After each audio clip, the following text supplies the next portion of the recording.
In this lecture, we'll talk about sequential games a bit more, and then we'll keep going with simultaneous games. So, with this lecture, you will learn simultaneous games, normal forms, Nash equilibrium, Pareto efficiency, and dominant strategies.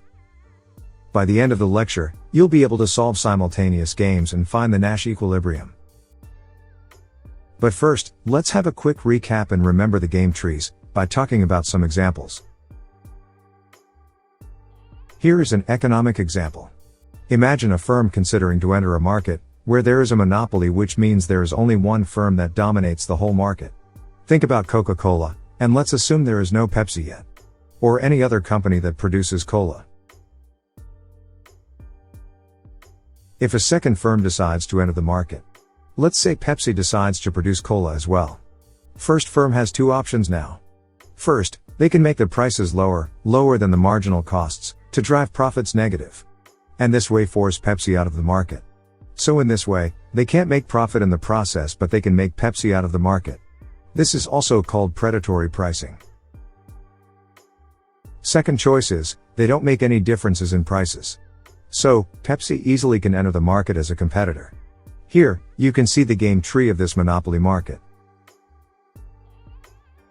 What about more complicated games? Sometimes it's not possible to solve a game because it is too complicated. Chess, for an example, still cannot be solved even with the supercomputers.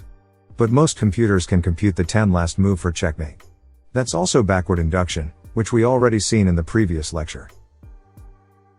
We don't need to be at the end of the game to apply backward induction. Instead, we can evaluate the board and give a value of probability to win. Then, we can apply backward induction based on that probability. This technique can also be used for real-life situations that are too complicated and uncertain. And another example, here we have a game tree of tic-tac-toe game. I hope you all already know the game. It is also called as XOX game. So this is the game tree for an example. Finally, a quick summary for sequential games. We learned the strategies, and the way we find them. We learned first and second players' advantages. We learned how to draw game trees based on verbal descriptions. And we also learned finding the equilibrium path of the game.